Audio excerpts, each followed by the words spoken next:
আসসালামু আলাইকুম।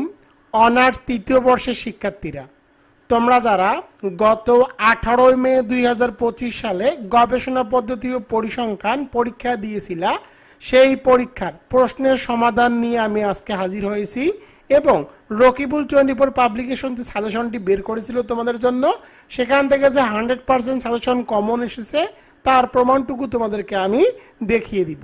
তবে আমি দেখলাম অনেক গ্রুপে যে অঙ্কগুলোর সমাধান দিয়েছে সে অঙ্কগুলোর সমাধান একদম ভুল দিয়েছে। এই কারণে মূলত আমি ভিডিওটি তৈরি করতেছি।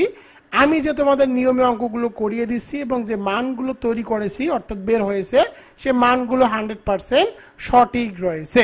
তোমরা আজকের ভিডিওটি দেখলেই বুঝতে পারবা রকিবুল 24 পাবলিকেশনের যে গবেষণা পদ্ধতি ও পরিসংখ্যান, স্ক্রিনের মধ্যে তোমরা যে সাজেশনটি দেখতে পাচ্ছ এই সাজেশনটি কিন্তু তোমাদের জন্য বের করেছিলাম।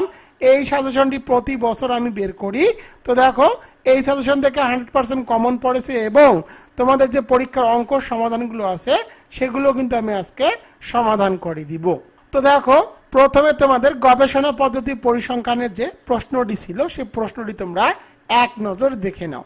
এটি হলো তোমাদের গবেষণা পদ্ধতি ও পরিসংখ্যানের এক্সামিনেশন 2023 এর প্রশ্ন। তোমরা স্ক্রিনের মধ্যে কিন্তু প্রশ্নটুকু দেখতে পাচ্ছ। তো দেখো এরপরে গ বিভাগ। তো দেখো গ বিভাগের প্রশ্নগুলো তোমরা দেখতে পাচ্ছ। এটা হলো গ বিভাগের প্রশ্ন। তো বুঝতেই পারতেছো গবেষণা পদ্ধতি ও পরিসংখ্যান পরীক্ষা 2023 এর। তো দেখো গবেষণা পদ্ধতি ও পরিসংখ্যান সাজেশন 2025 আমি তোমাদের জন্য কিন্তু এই সাজেশনটি দিয়েছিলাম। তোমরা দেখো রচনামূলক প্রশ্ন দেখো আমি এখানে মোট 10টি দিয়েছিলাম। 10টির মধ্যে দেখো 3টি তোমাদের রচনামূলক বোর্ড প্রশ্ন এসেছিল, 3টি কিন্তু হুবহু কমন এসেছে। দেখো 3 নম্বরটি, 4 নম্বর এবং 5 নম্বর এই 3টি প্রশ্ন কিন্তু হুবহু কমন চলে এসেছে। এখন তোমরা আমাকে অনেকেই প্রশ্ন করতে পারো, স্যার আপনি হয়তোবা এই সাজেশনটি পরবর্তী সময়ে লিখছেন এবং মিথ্যা তথ্য দিচ্ছেন, এটি আপনার সাজেশন থেকে কমন আসেনি। তাদের উদ্দেশ্যে বলবো, দেখো আমি কিন্তু পরীক্ষার 3-4 দিন আগে ভিডিও আপলোড করে দিই ইউটিউবে। আমি যে সাজেশনটি ইউটিউবে আপলোড করে দিয়েছিলাম এই ভিডিওর ডেসক্রিপশন এবং ফার্স্ট বক্সে অর্থাৎ এই ভিডিওর ডেসক্রিপশন বক্স এবং ফার্স্ট কমেন্টে আমি লিঙ্ক দিয়ে দিব, তোমরা যারা সেই ভিডিওটি ক্লিক করে দেখে নিতে পারো। এবার দেখো চলে যাব সংক্ষিপ্ত প্রশ্নের ক্ষেত্রে। তো দেখো সংক্ষিপ্ত প্রশ্নের ক্ষেত্রে দেখো 5 নম্বর প্রশ্নটি এবং 7 নম্বর প্রশ্নটি হুবহু কমন চলে এসেছে এবং এক্সট্রা প্রশ্ন থেকে এই প্রশ্নটি কমন এসেছে।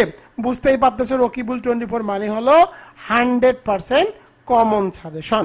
এবং দেখো ফাড়াকেষ্ট শিক্ষার্থীদের জন্য আমি কিন্তু শর্টকাট সাজেশন প্রোভাইড করেছিলাম, অর্থাৎ যারা ফাড়াকেষ্ট সাজেশন আছে স্টুডেন্ট রয়েছে তাদের জন্য স্পেশাল সাজেশন।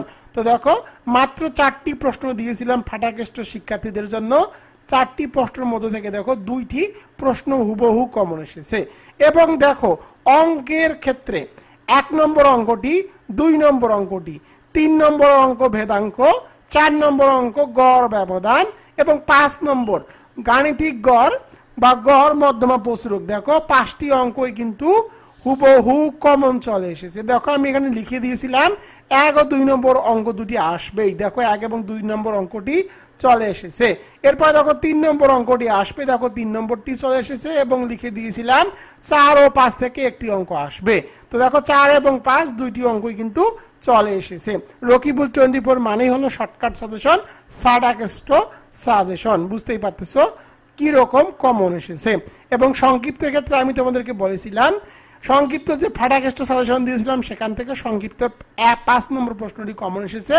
এবং দেখো অঙ্কের ফাড়াকেষ্ট সাজেশন আমি তোমাদের জন্য দিয়েছিলাম, 2টি অঙ্ক এসেছিল তোমাদের, 2টি অঙ্ক কিন্তু এখান থেকে হুবহু কমন পড়েছে, মধ্যমা সারং। তো দেখো মধ্যমা এবং পরিসারং 2টি অঙ্কই কিন্তু হুবহু কমন চলে এসেছে। এখন আমি তোমাদের প্রশ্নের উত্তরগুলো দিয়ে দিব। প্রথমে অতি সংক্ষিপ্ত প্রশ্ন। তো দেখো ক নম্বর এই প্রশ্নটি নতুন দিয়েছে, সুতরাং এটি আমার সাজেশন থেকে কমন আসেনি। খ নম্বরটি তথ্য কি, এটা আমার পেজ নম্বর 13-11 নম্বর প্রশ্ন থেকে হুবহু কমন চলে এসেছে। আমি মোট 77টি অতি সংক্ষিপ্ত প্রশ্ন দিয়েছিলাম, সেখান থেকে 10টি প্রশ্ন হুবহু কমন চলে এসেছে। 2 নম্বর গ নম্বরটি দেখো প্রত্যয় কি, এটি আমার পেজ নম্বর 13 6 নম্বর প্রশ্ন থেকে কমন এসেছে। এরপরে দেখো উপাত্ত কি, পেজ নম্বর 17 71 নম্বর প্রশ্ন থেকে কমন এসেছে। এই প্রশ্নটি দেখো গবেষণা কাকে বলে, এটি আমার পেজ নম্বর 13 1 নম্বর প্রশ্ন থেকে হুবহু কমন এসেছে। এরপরে দেখো পরিসর নির্ণয় সূত্র, পেজ নম্বর 14 24 নম্বর প্রশ্ন থেকে কমন এসেছে। এরপরে দেখো 6 নম্বর প্রশ্ন মধ্যমা নির্ণয় করো, পেজ নম্বর 17 78 নম্বর প্রশ্ন থেকে কমন এসেছে। তো দেখো এর মধ্যমা হবে 5। এরপরে দেখো r ইকুয়াল 0 বলতে কি বোঝায়, পেজ নম্বর 13 23 নম্বর প্রশ্ন থেকে কমন এসেছে। উত্তরও কিন্তু আমি এখানে লিখে দিয়েছি। এরপরে দেখো শ্রেণী সীমা কি, আমার পেজ নম্বর 14, আমার বইয়ের পেজ নম্বর 14 17 নম্বর প্রশ্ন থেকে হুবহু কমন এসেছে। পরের প্রশ্নটি দেখো পেজ নম্বর 13 9 নম্বর প্রশ্ন থেকে হুবহু কমন এসেছে। পরেরটি দেখো ক্রমযোজিত গণসংখ্যা, পেজ নম্বর 15 35 নম্বর থেকে হুবহু কমন চলে এসেছে। দেখো আমি মোট 85টি অতি সংক্ষিপ্ত প্রশ্ন দেওয়া ছিল, সেখান থেকে 10টি প্রশ্ন কিন্তু হুবহু কমন পড়েছে। মাত্র তোমাদের জন্য আমি এই সাজেশনটি তৈরি করেছিলাম, একদম শর্টকাট সাজেশন, রকিবুল 24 পাবলিকেশনের শিওর A+, গবেষণা পদ্ধতি পরিসংখ্যান শর্টকাট সাজেশন।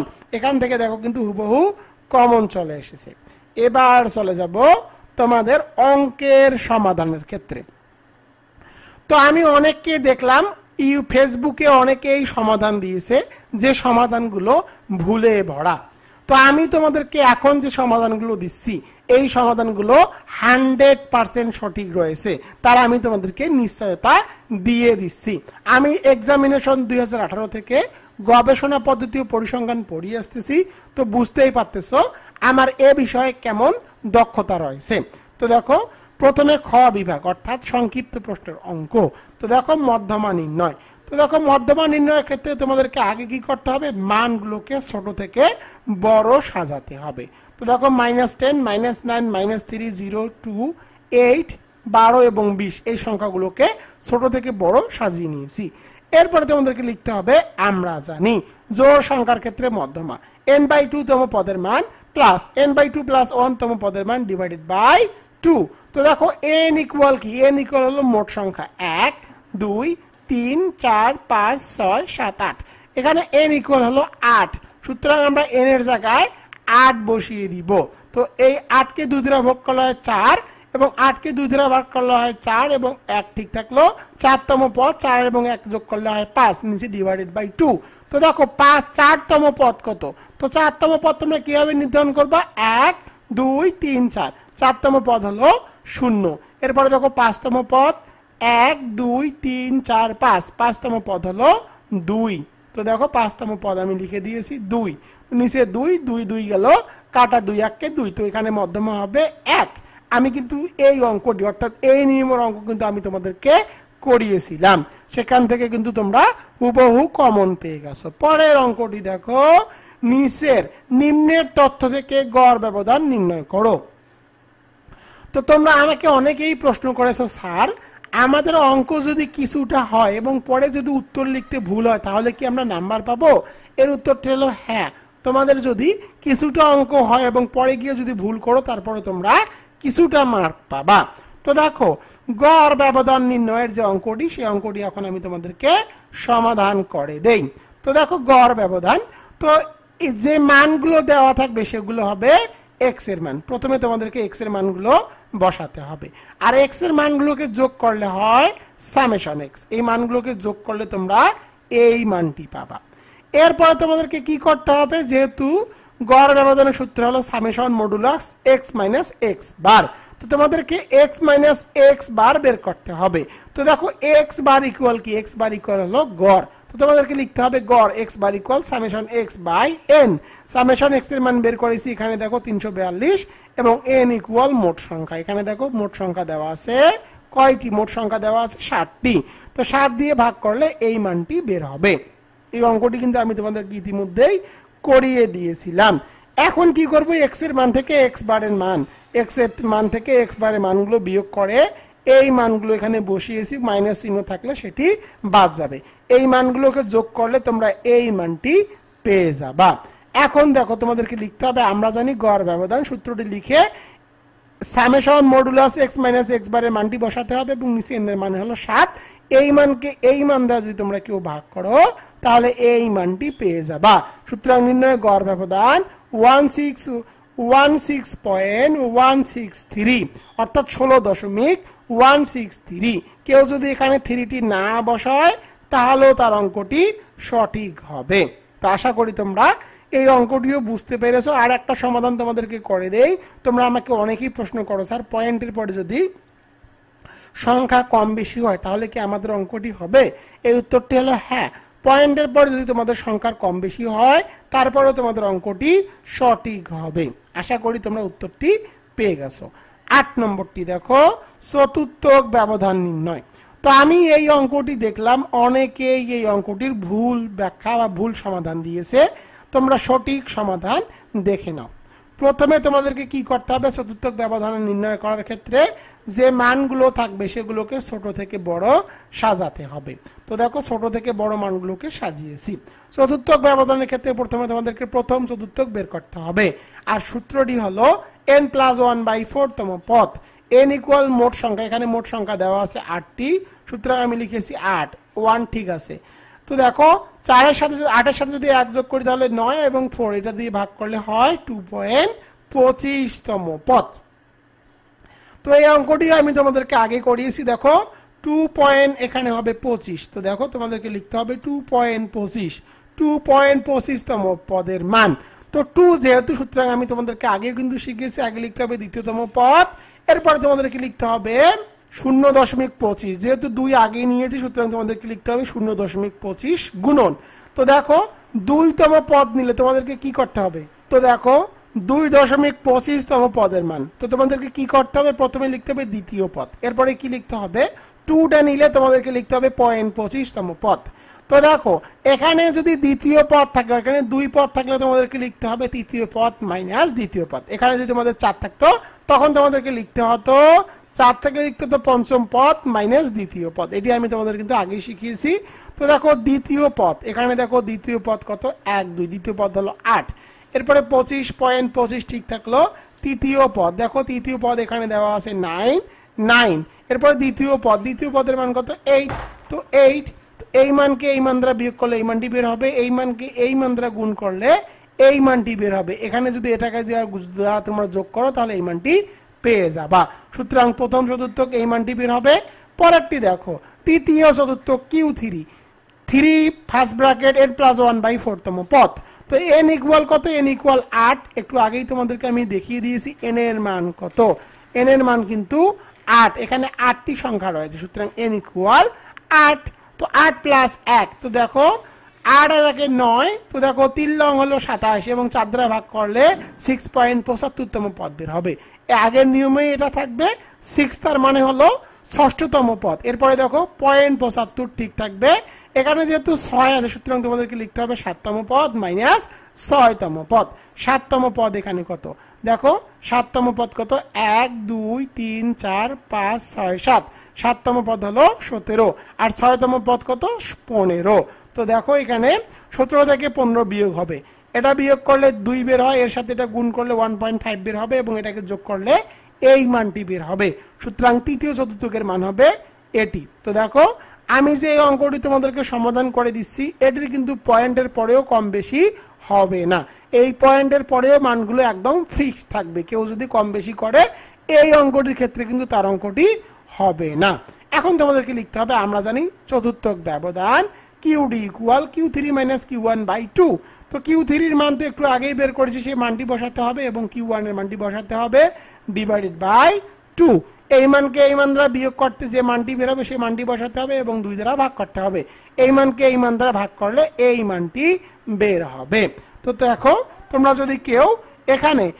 যদি এখানে কেউ 4.13 দাও তাহলেও তার অঙ্কটি সঠিক হবে।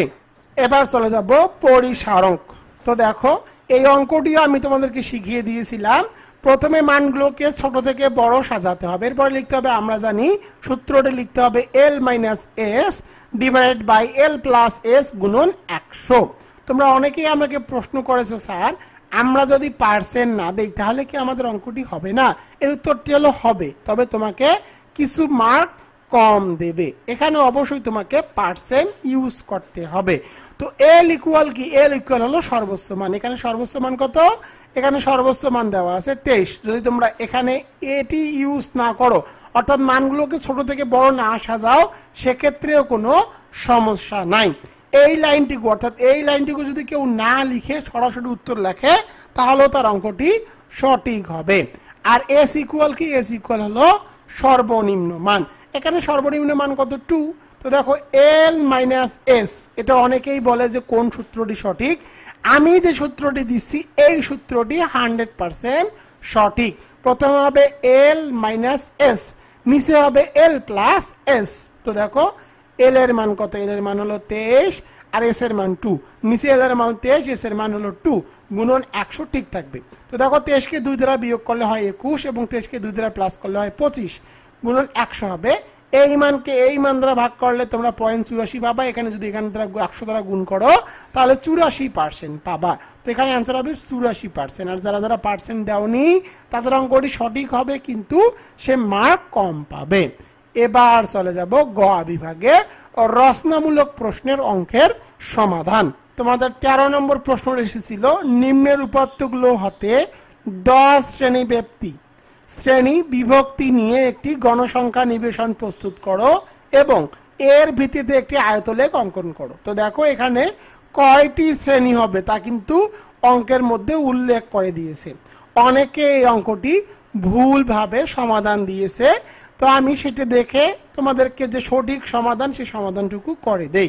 প্রথমে তোমাদেরকে লিখতে হবে এখানে মোট তথ্যমান। তো দেখো এখানে মোট তথ্য দেওয়া আছে 40টি, সুতরাং লিখতে হবে n ইকুয়াল 40। তোমাদেরকে প্রথমে বের করতে হবে এখানে সর্বোচ্চ মান কত। এখানে সর্বোচ্চ মান হিসাবে দেওয়া আছে 81 এবং সর্বনিম্ন মান দেওয়া আছে 22। সুতরাং পরিসর সর্বোচ্চ মান মাইনাস সর্বনিম্ন মান। তো দেখো সর্বোচ্চ মান 81 মাইনাস 22, তো এখানে হবে 59। অনেকে এখানে 1 যোগ করে, কেউ যদি 1 যোগ করে তাহলে অঙ্কটি ভুল হবে না, তবে 1 যোগ না করাটাই বেটার। এরপরে তোমাদেরকে লিখতে হবে দেওয়া আছে শ্রেণী সংখ্যা। দেখো এখানে কিন্তু শ্রেণী সংখ্যা দেওয়া আছে। শ্রেণী সংখ্যা কত দেওয়া আছে, 10, সুতরাং লিখতে হবে 10। তো দেখো আমাদের কি কি হলো, আমাদের কিন্তু শ্রেণী সংখ্যা হয়েছে, কিন্তু আমাদের শ্রেণী ব্যক্তি বের হয়নি। শ্রেণী ব্যক্তি বের করার নিয়ম হলো, শ্রেণী ব্যক্তি বা শ্রেণী ব্যবধান বের করার নিয়ম হলো পরিসরের সাথে যদি শ্রেণী সংখ্যা ভাগ করা যায় তাহলে যে মানটি বের হবে সেটি হবে শ্রেণী ব্যবধান। তো দেখো পরিসর এখানে বের হয়েছে 59 এবং শ্রেণী সংখ্যা কিন্তু দেওয়া আছে 10। তো 10কে কি করতে হবে, এই সংখ্যা দ্বারা ভাগ করতে হবে। তো 10কে যদি আমরা 59 দ্বারা ভাগ করি তাহলে আমরা পাবো 5.9। পয়েন্টের পরে যদি কোনো সংখ্যা আসে তাহলে ওই ঘরকে পূর্ণ করে নিতে হয়। 5 পয়েন্ট মানে হলো 6, সুতরাং বুঝতে হলো শ্রেণী ব্যবধান হবে 6। এখন দেখো এখানে কিন্তু নির্দিষ্ট করে দিয়েছে 10টা শ্রেণী হবে। দেখো 1 2 3 4 5 6 7 8 9 10। যেহেতু প্রশ্নের মধ্যে 10টি শ্রেণী উল্লেখ করা আছে, সুতরাং কেউ যদি 10টি শ্রেণীর কম করে তাহলে অঙ্কটি সঠিক হবে না। আর দেখো শ্রেণী ব্যবধান বের করতে হয় সূত্র থেকে। শ্রেণী ব্যবধান হলো 4। তো দেখো সর্বনিম্ন মান এখানে কত আছে, 22। যেহেতু সর্বনিম্ন মান এখানে 22 আছে, সুতরাং তোমাদের এখানে 22 থেকেই কাউন্ট করতে হবে। তোমরা যদি এখানে 20 থেকে কাউন্ট করো তাহলেও কিন্তু এই অঙ্কটি মিলবে না। তখন এখানে শ্রেণী যে সংখ্যা 10 সেটি তোমরা কোনোভাবেই মিলাতে পারবা না। তোমরা যদি কেউ এখানে 20 থেকে শুরু করো তাহলে এই অঙ্কটির ক্ষেত্রে অঙ্কটি সঠিক হবে না, কারণ সেক্ষেত্রে 10টি শ্রেণী তৈরি করা কখনোই সম্ভব নয়। তো দেখো কেউ যদি এখানে 20 থেকে শুরু করে তাহলে কিন্তু অঙ্কটি হবে না। দেখো আমি এখানে 20 থেকে সাজালাম, 20 থেকে সাজালে শ্রেণী সংখ্যা 11টি হয়। তো বুঝতেই পারতেছো কেউ যদি 20 থেকে নেয় তাহলে এই অঙ্কটি কোনোভাবেই সঠিক হবে না। তোমাদের 22 থেকে নিতে হবে, 22 থেকে 27, আবার 28 থেকে 33, 34 থেকে 39, এভাবে তোমাদেরকে সাজাতে হবে। এটা এক নিয়ম। আর একটা নিয়মও আমি তোমাদেরকে শিখিয়ে দিব। দেখো টালিগুলো যেভাবে দিয়েছি, যারা এভাবে লিখে এভাবে টালি দিয়েছো এবং এই মানটি যাদের এভাবে বের হয়েছে তাদের অঙ্কটি সঠিক হয়েছে, বাদ বাকি অঙ্ক ভুল হয়েছে। একটু পরে আমি তোমাদেরকে আরেকটি নিয়মও দেখিয়ে দিব।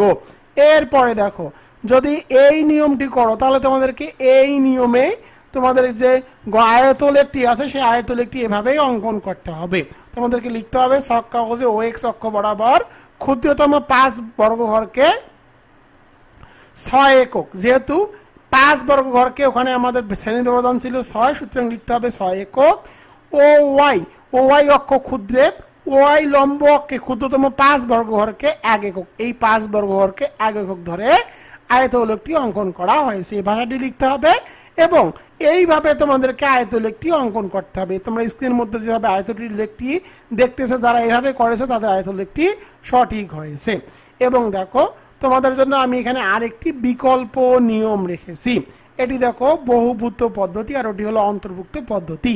এক্ষেত্রেও তোমাদের কি হবে যে শ্রেণী ব্যক্তি অর্থাৎ শ্রেণী যে সংখ্যা 10টি সেই 10টি এখানেও ঠিক থাকবে, কিন্তু দেখো 22 থেকে 28 নিয়েছি, 22 থেকে 28, আবার দেখো 28 থেকে 34, ওটা ওখানে কিন্তু আমি 28-এর পরে আর নিচে 28 নেইনি। তোমরা যারা যারা এভাবে সাজিয়েছো তাদের অঙ্কগুলো সঠিক হয়েছে। এভাবে সাজালে টালি সংখ্যা এভাবে হবে এবং গণসংখ্যা এভাবে মিলবে, সেক্ষেত্রে তোমাদের আয়তলেখটি অন্যভাবে করতে হবে। দেখো আমি এখানে আয়তলেখটিও অঙ্কন করে দিয়েছি, তোমরা স্ক্রিনের মধ্যে কিন্তু আয়তলেখটি দেখতে পাচ্ছো। তোমরা যারা যারা এইভাবে করেছো তাদের আয়তলেখটি এরকম, যারা যারা লিখেছো তাদের আয়তলেখটি সঠিক হয়েছে, বাদ বাকি যারা অন্যভাবে করেছো তাদের অঙ্কটি 100% ভুল হয়েছে। আমি তোমাদেরকে যে 2 নিয়মে অঙ্কটি করালাম দেখালাম, এই 2 নিয়মে শুধুমাত্র এই অঙ্কটি হবে, এর বাইরে যদি তোমরা অন্য কোনো নিয়মে অঙ্ক করে থাকো তাহলে এই অঙ্কটির ক্ষেত্রে তোমাদের অবশ্যই 100% ভুল হবে।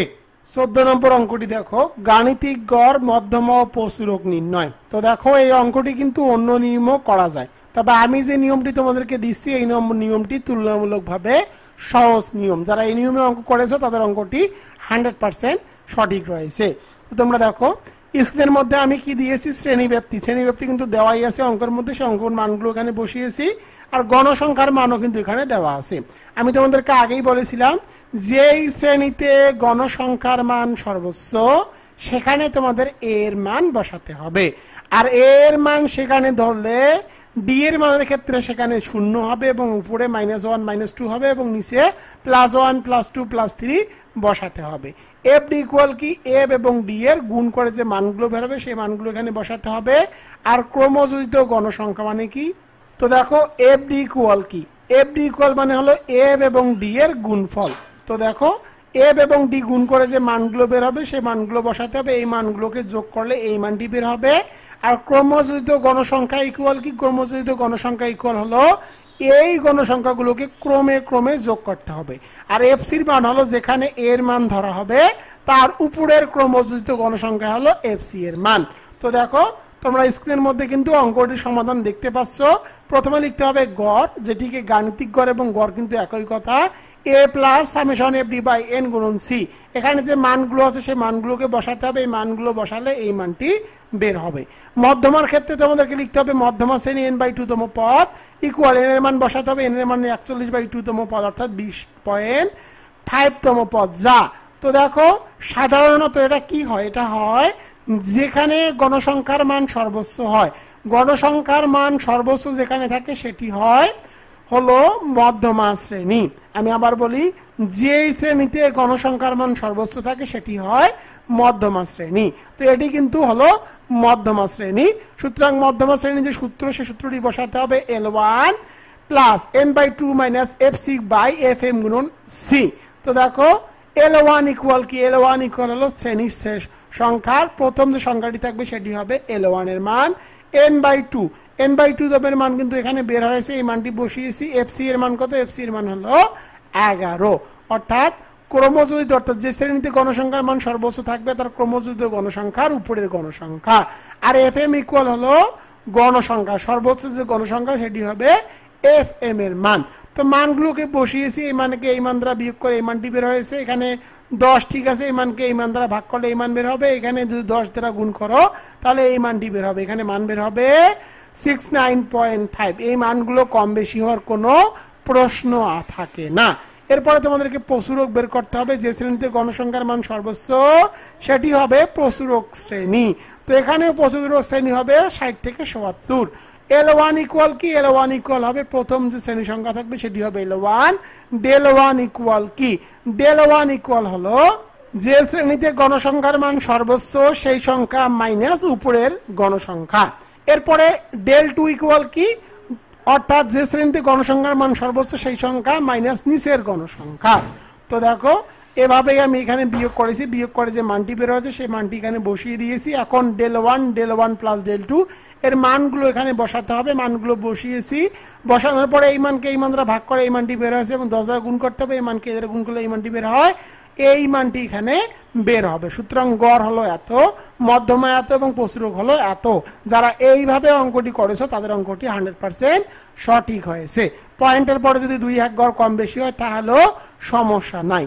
এবার দেখো সর্বশেষ অঙ্ক, সর্বশেষ অঙ্ক না 15 নম্বর অঙ্কটি তোমাদের ছিল ভেদাঙ্ক। তো আমি তোমাদেরকে বলেছিলাম ভেদাঙ্ক নির্ণয়ের ক্ষেত্রে তোমরা আগে পরিমিত ব্যবধান বের করবা, পরিমিত ব্যবধানের উপরে স্কোয়ার করলে যে মানটি হবে সেটি হবে ভেদাঙ্কর মান। তোমরা চাইলে ভেদাঙ্কর আরেকটি সূত্র আছে, সেই সূত্র দ্বারা অঙ্কটি করতে পারো। তো দেখো তোমরা যারা যারা আমার বই ফলো করেছো তাদের অঙ্কটির উত্তর কি রকম হবে, কি নিয়ম হবে সেটি তোমরা স্ক্রিনের মধ্যে দেখতে পাচ্ছ। তোমরা স্ক্রিনের মধ্যে থেকে সেই মানগুলো দেখে নাও। এরপরে দেখো পরিমিত ব্যবধানের যে সূত্রটি সেই সূত্রটি বসাতে হবে, যে মানগুলো আছে সেই মানগুলোকে ক্যালকুলেশন করতে হবে, ক্যালকুলেশন করলে এই মানটি বের হবে। আবার তোমাদেরকে লিখতে হবে আমরা জানি ভেদাঙ্ক ইকুয়াল পরিমিত ব্যবধান স্কয়ার, এই মানটি বের করতে হবে, অর্থাৎ যে মানটি পরিমিত ব্যবধানে বের হবে তার উপর স্কয়ার করে যে মানটি বের হবে সেটি হবে ভেদাঙ্কর মান। তো তোমরা যারা যারা 223.43 লিখেছো তাদের অঙ্কটিও সঠিক হয়েছে, অথবা পয়েন্টের পরে যদি 2-1 ঘর কম বেশি হয় তাহলে অঙ্কটি সঠিক হবে। 16 নম্বর অঙ্কটি দেখো সহসম্বন্ধ নির্ণয়। তো দেখো এই অঙ্কটির সমাধান তোমাদেরকে এভাবে করতে হবে, তোমরা স্ক্রিনের মধ্যে যেভাবে দেখতেছো এভাবেই কিন্তু তোমাদের অঙ্কটির সমাধান করতে হবে, তোমরা একটু মিলিয়ে নাও। এরপরে দেখো তোমাদের যে সূত্রটি সেই সূত্রটি বসাতে হবে, সূত্রটি আমি এখানে বসিয়ে নিলাম, তোমাদের মান বের হবে 0.94। এটি কিন্তু তোমাদের মান বের হবে, এখানে মান বের হবে 93। কেউ যদি শুধু 93 লেখে তাহলেও কিন্তু তার মানটি সঠিক হবে। 5-এর পরে সংখ্যা অতিরিক্ত হলে 1 ঘর আগিয়ে নিতে হয়, এই কারণে এখানে 0.94 বের হবে। এখন ফলাফল, ফলাফল তোমরা যারা এইভাবে লিখেছো আমি তোমাদেরকে এভাবে শিখিয়েছি, যারা এইভাবে লিখেছো যে আংশিক ধনাত্মক, যারা আংশিক ধনাত্মক লিখেছো এভাবে লিখেছো তাদের অঙ্কটি মন্তব্যটি সঠিক হবে, কিন্তু বিস্তারিত ফলাফলের উপর মন্তব্য এভাবে করতে হয়।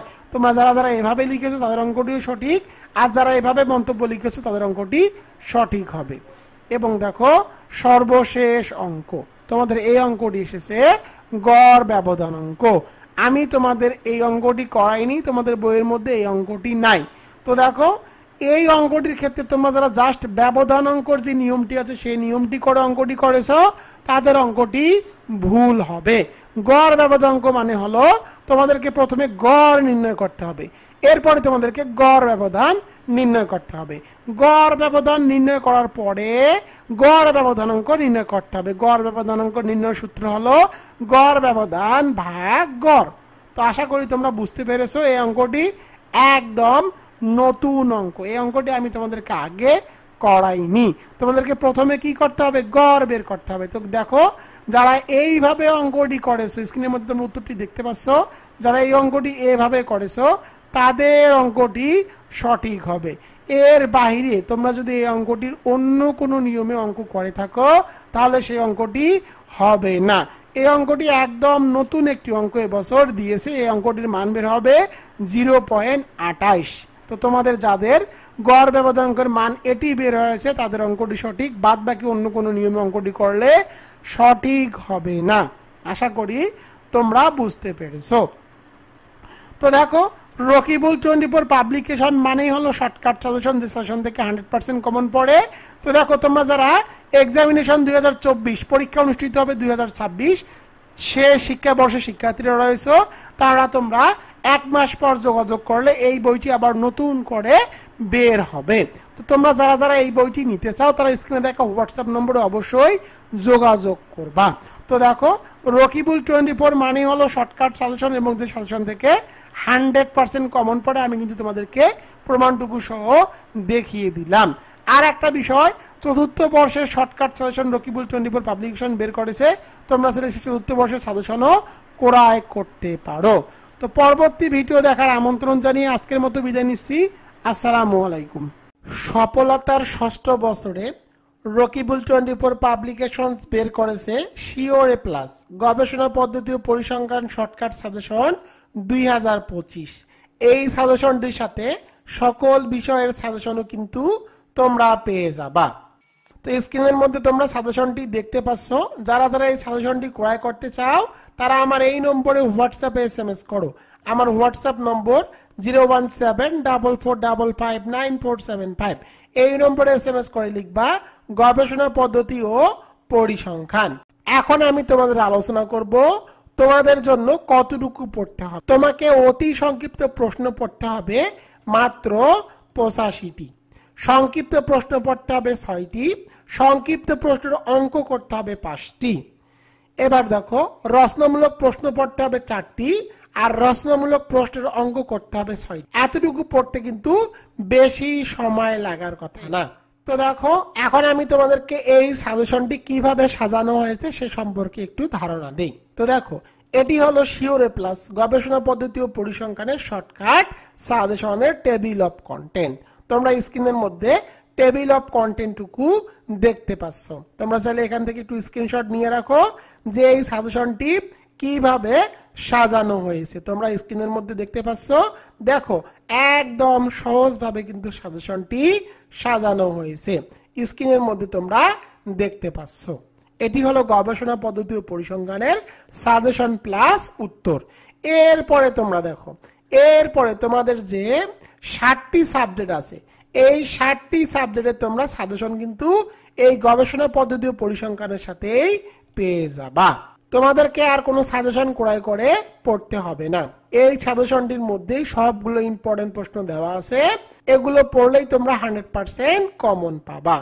তো দেখো, তোমাদেরকে আগে অতি সংক্ষিপ্ত প্রশ্নটুকু একটু দেখিয়ে নেই। তো দেখো, প্রথমে সংজ্ঞাগুলো দেওয়া আছে, একদম সহজ ভাষায় কিন্তু সংজ্ঞাগুলো আমি দিয়েছি, তোমরা একবার পড়লেই মুখস্থ করতে পারবা।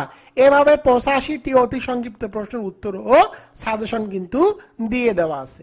এবার চলে যাব সংক্ষিপ্ত প্রশ্নের যে উত্তরগুলো দেওয়া আছে। তোমরা দেখো, তোমাদের জন্য আমি সহজ ভাষায় এই উত্তরগুলো লিখে দিয়েছি। দেখো, তোমাদেরকে একটি প্রশ্ন দেখাই, মৌলিক ও ফলিত গবেষণার মধ্যে পার্থক্য দেখাও। তোমরা স্ক্রিনের মধ্যে দেখতে পাচ্ছ। দেখো, সুন্দরভাবে কিন্তু আমি উত্তরগুলো এভাবেই প্রতিটি প্রশ্নের উত্তরগুলো সুন্দরভাবে লিখে দিয়েছি। তোমরা এভাবে লিখে আসলে কিন্তু ফুল মার্ক পেয়ে যাবা। তো এরপরে দেখো, তোমাদেরকে আমি একটি অঙ্ক দেখাই সংক্ষিপ্ত প্রশ্নের ক্ষেত্রে, গড় ব্যবধান নির্ণয়। তো দেখো, অঙ্কগুলো কিন্তু তোমরা এভাবে পাবা, একদম সহজ সূত্রের মাধ্যমে এগুলো সমাধান করে দেওয়া আছে। এবং এই অঙ্কটি তুমি কিভাবে করেছো, অর্থাৎ এই অঙ্কটি আমি এখানে কিভাবে করেছি তার নিয়ম, অঙ্ক করার নিয়মও কিন্তু সুন্দরভাবে এই বইটির মধ্যে উপস্থাপন করা আছে। এবার চলে যাব রচনামূলক প্রশ্নের সাজেশন ও উত্তর। তো দেখো, একদম সহজ ভাষায় উত্তরগুলো দিয়ে দেওয়া আছে। দেখো, সামাজিক গবেষণা কি, একদম সহজ ভাষায় বিজ্ঞানীর নাম সহকারে সুন্দরভাবে কিন্তু উত্তরগুলো দিয়ে দেওয়া আছে। এবং উদ্দেশ্যগুলো দেখো, একদম সহজ ভাষায় আমি উত্তরগুলো লিখে দিয়েছি। তোমরা এভাবে লিখলে 100% তোমরা ফুল মার্ক পাবা। এরপরে চলে যাব রচনামূলক প্রশ্নের অঙ্ক। তো দেখো, একদম সূত্রগুলো, সহজ সূত্রগুলো লিখে দেওয়া আছে এবং কোনটি কি সেগুলো কিন্তু বিস্তারিতভাবে উপস্থাপন করা আছে। এবং দেখো, অঙ্কগুলো একদম নির্ভুলভাবে উপস্থাপন করা আছে। তোমরা একবার দেখলেই এই অঙ্কগুলো বুঝতে পারবা। এবার চলে যাব সকল বিষয়ের সাজেশন, অর্থাৎ বাকি যে সাবজেক্টগুলো আছে সেই সাবজেক্টের সাজেশন। তো দেখো, আমি এখানে কিন্তু তোমাদের জন্য পরামর্শ দিয়ে দিয়েছি কোনগুলো পড়তে হবে এবং কোনগুলো পড়তে হবে না। তো দেখো, কিভাবে তোমাদের বাকি সাবজেক্টগুলো সাজেশন সাজানো হয়েছে তোমরা একটু দেখে নাও। প্রথমে তোমরা অতি সংক্ষিপ্ত প্রশ্নগুলোর সাজেশন এবং উত্তর পেয়ে যাবা। অতি সংক্ষিপ্তগুলোর সাজেশন এবং উত্তর কিন্তু দিয়ে দেওয়া আছে একদম নির্ভুলভাবে। আমি এগুলো যাচাই বাছাই করে উত্তরগুলো লিখে দিয়েছি। তোমরা বাজারে অনেক বই পাবা যেগুলো অতি সংক্ষিপ্ত প্রশ্নে অনেকগুলো ভুল আছে, তবে আমি যে অতি সংক্ষিপ্ত প্রশ্নগুলো লিখেছি এগুলো যাচাই বাছাই করে সঠিক উত্তরটি লিখে দিয়েছি। এবং দেখো কোন অতি সংক্ষিপ্ত প্রশ্নটি কত সালে এসেছে সেগুলো কিন্তু প্রতিটি প্রশ্নের ব্র্যাকেটে দেওয়া আছে, এবং দেখো প্রতিটি টপিক ওয়াইজ ভিত্তিক সাজানো হয়েছে। তোমরা এগুলো একবার পড়লেই মুখস্থ বা মনে রাখতে পারবা। এরপরে দেখো তোমাদের যে সংক্ষিপ্ত এবং রচনামূলক প্রশ্ন তোমরা কোনগুলো পড়বা তার সাজেশনও কিন্তু একদম সুন্দর করে দেওয়া আছে, এবং তোমাদের কোনটি 100% কোনটি 99.99% তা দেওয়া আছে, এবং তোমাদের কোন প্রশ্নটি কত সালে এসেছিল সেগুলো কিন্তু দেখো আমি সুন্দর করে মার্ক করে দিয়েছি। সাজেশন ক্রয় করার নিয়ম তো দেখো আমার হোয়াটসঅ্যাপ অথবা ইমোতে SMS করবা। আমার ইমো এবং হোয়াটসঅ্যাপ নম্বর 01744559475। এই নম্বরে তুমি SMS করে লিখবা গবেষণা পদ্ধতি ও পরিসংখ্যান। এই সাজেশনটির মূল্য মাত্র 550 টাকা, কুরিয়ার সার্ভিস চার্জ একদম ফ্রি। তো দেখো তুমি মাত্র 550 টাকা দিয়ে গবেষণা পদ্ধতি ও পরিসংখ্যানের সাজেশন এবং উত্তর পেয়ে যাচ্ছ। তোমাকে একদিনও কোথাও প্রাইভেট পড়তে হবে না, এবং বাকি যে তোমার 60টি সাবজেক্ট রয়েছে সে 60টি সাবজেক্টের কিন্তু তুমি সাজেশনও পেয়ে যাচ্ছ এর সাথেই। তো দেখো এটি বিবেচনা করলে 550 টাকা কিন্তু তোমাদের জন্য কোনো ব্যাপারই না।